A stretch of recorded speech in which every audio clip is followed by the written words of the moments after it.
Satellite फिल्मों के द्वारा दिखाए जाने के बाद भी उन्हें पाकिस्तान के एयर बेसेस की तबाही नजर नहीं आई। इससे पूर्व भी अनेक मौकों के ऊपर उनको बहुत कुछ नजर नहीं आया। जब सीए आया था तो उनको उसमें सीए के नोटिफिकेशन में परसिक्यूशन शब्द नजर नहीं आया।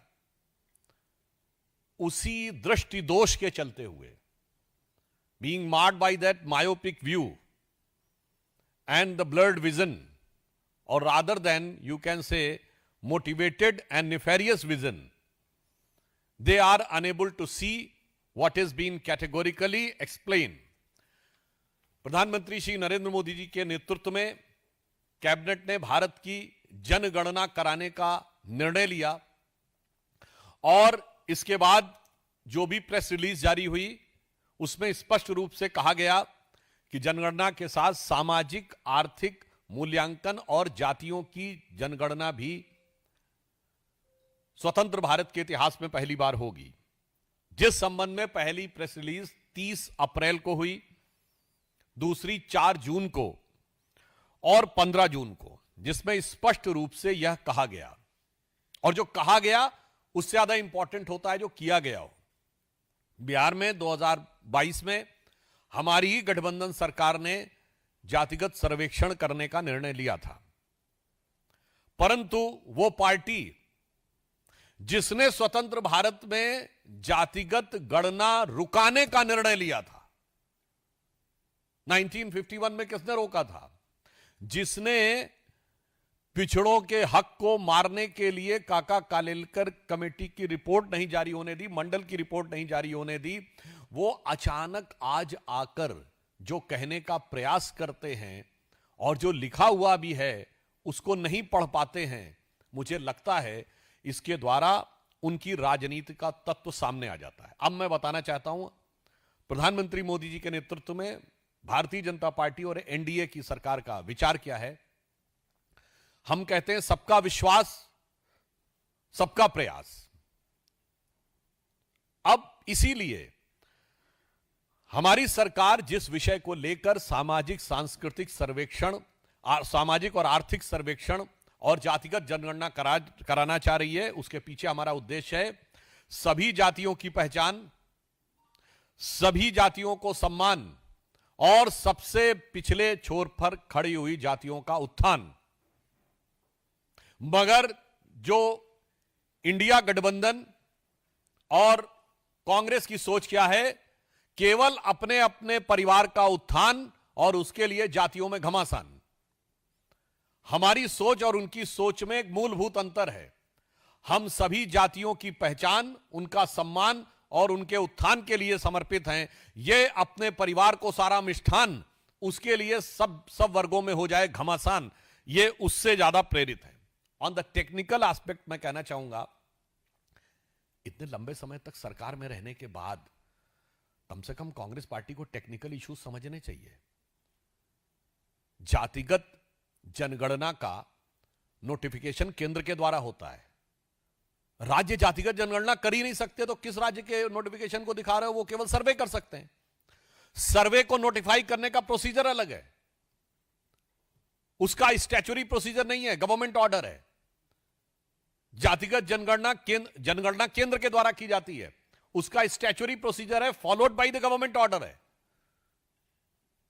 और वैसे देखिए, ये स्वयं जिस तेलंगाना राज्य का उदाहरण दे रहे हैं, पहली बात तो वहां सर्वेक्षण हो रहा है, सेंसस नहीं, स्पष्ट समझना चाहिए। गणना नहीं हो रही है, सर्वे हो रहा है। दूसरा, जिस राज्य का उदाहरण दे रहे हैं वहां के मुख्यमंत्री तो अभी बोल रहे हैं, उनका आज ही का बयान आया है कि पैसे की कमी हो गई है, कल्याणकारी योजनाओं में देने के लिए पैसा नहीं, और ये पहली बार नहीं हुआ है।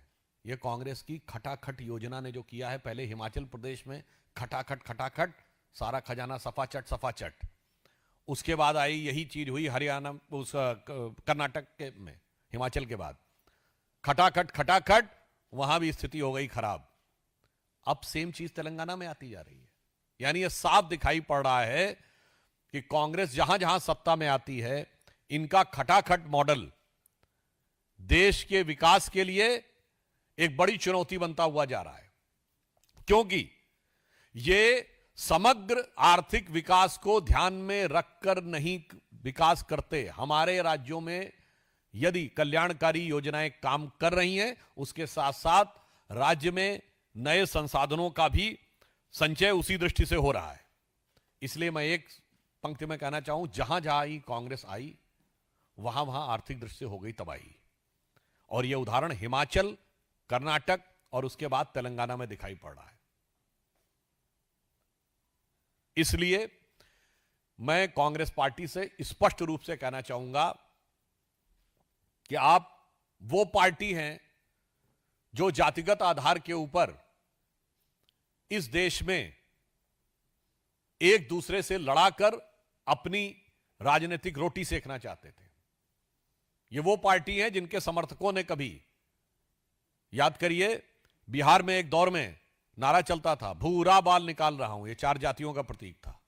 परवल 4 का प्रतीक था। एक दौर में किसी का नाम लेके कहा जाता था, फलाना खाएगा हलवा और ढिमाका खाएगा बलुआ। तो वही कांग्रेस में किसी जमाने में अजगर यूज हुआ। तो कभी गुजरात में इसी कांग्रेस ने KHAM खाम यूज किया, तो कहीं कर्नाटक में अहिंदा यूज किया।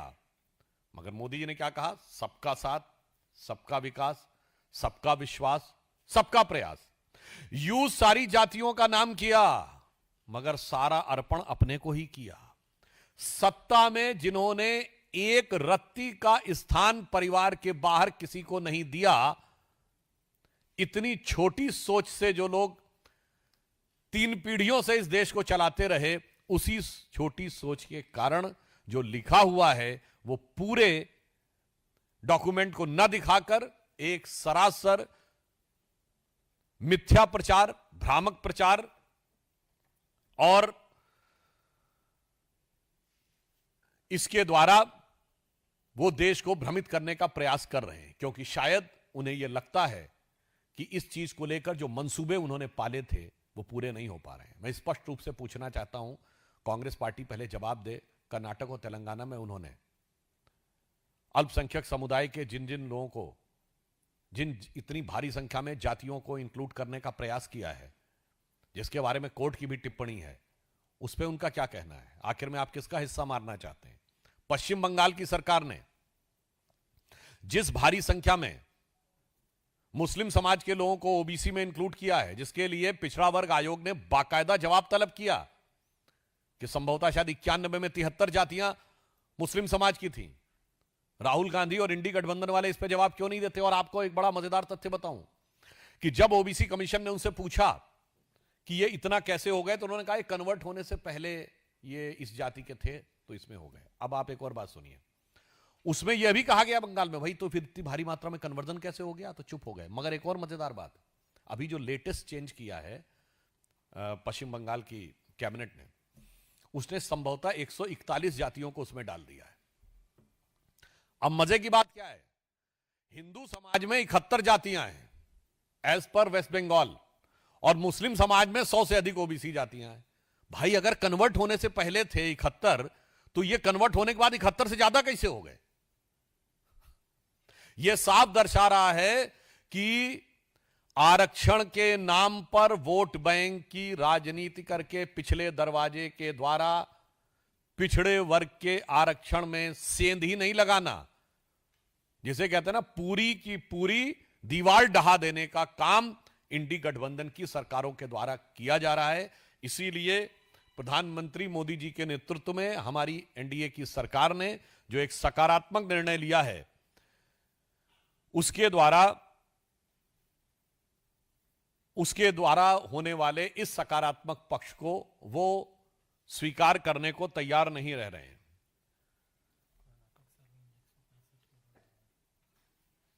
वैसे कर्नाटक में सर्वे में उन्होंने 165 करोड़ रुपए लगाए हैं, और आप कह रहे हैं रीसर्वे कराएंगे। और याद करिए, कर्नाटक के डिप्टी सीएम मात्र साल भर पहले की बात है, यह भी बोल चुके थे कि सर्वे जारी नहीं होने दूंगा। यह ऑन रिकॉर्ड दिया गया बयान था, वहां खुद ही घमासान हो रहा था। तो अब पहले मैं उनसे पूछना चाहता हूं कि आपने कर्नाटक में सर्वेक्षण कराया तो पहले गलत कराया था क्या, या फिर रीसर्वे क्यों करवा रहे हैं? अब तेलंगाना में कह रहे हैं कि करवाएंगे फिर से। और तेलंगाना में जो आपने सर्वेक्षण कराया है उससे जो अनुपात निकल के आया, मैं राहुल गांधी से सीधा पूछना चाहता हूं, उस अनुपात में मंत्रिमंडल में परिवर्तन किया कि नहीं? आज सबसे ज्यादा ओबीसी मंत्री मोदी जी की सरकार में है। मैं पूछना चाहता हूं, तेलंगाना में कितने ओबीसी मंत्री हैं? और मैं राहुल गांधी जी से यह भी पूछना चाहता हूं और कांग्रेस पार्टी से कि 2014 में जब डॉक्टर मनमोहन सिंह जी की सरकार ने इस्तीफा दिया, कितने ओबीसी मंत्री थे? 2-3 भी नहीं थे पूरी कैबिनेट में। इसलिए इससे बहुत साफ हो जाता है कि इनका उद्देश्य समाज के अंदर भ्रम पैदा करना और अपने परिवार के हाथ में सत्ता रखना है। चूंकि वह उद्देश्य बिखरता हुआ नजर आ रहा है, इसलिए इस प्रकार के प्रपंच, झूठ और मिथ्या प्रचार का सहारा लिया जा रहा है।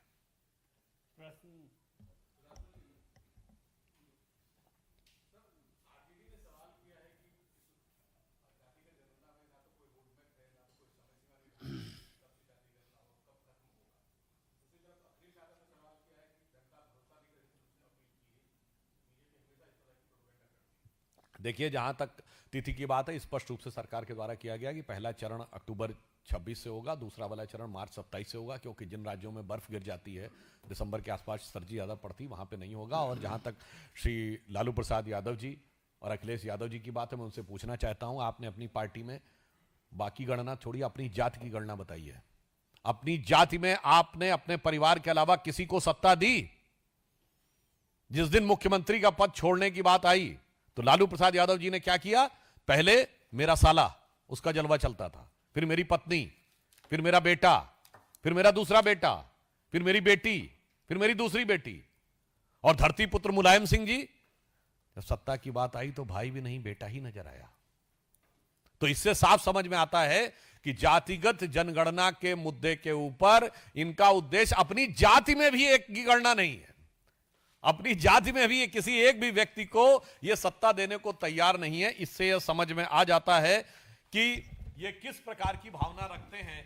और लालू प्रसाद यादव जी का तो सबसे दुर्दांत और दुर्भाग्यपूर्ण और भर्त्सना योग्य जो चित्र आया है, उस पर सफाई देनी चाहिए कि बाबा साहब अंबेडकर की फोटो पैरों के आगे रखे हुए ये वही पार्टी है, ये कोई तो संयोग मत मानिएगा, जिसने बिहार में लंबे समय तक ग्राम पंचायत और परिषद में दलितों को आरक्षण नहीं दिया था, जिसके दौरे हुकूमत में दलितों की सबसे ज्यादा हत्याएं होती थी।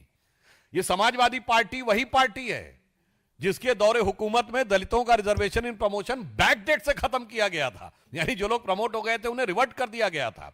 ये वही पार्टी है जिसने उत्तर प्रदेश की पहली दलित मुख्यमंत्री मायावती जी को जान से मारने की कोशिश की थी और उनके विधायकों को, अनुसूचित जाति के विधायकों को जातिवाचक शब्दों के साथ अपमानित करके पकड़ कर अपहरण किया था। यह स्टेट गेस्ट हाउस कांड 1995 में बहुजन समाज पार्टी के नेताओं के द्वारा कोर्ट में दिया गया लिखित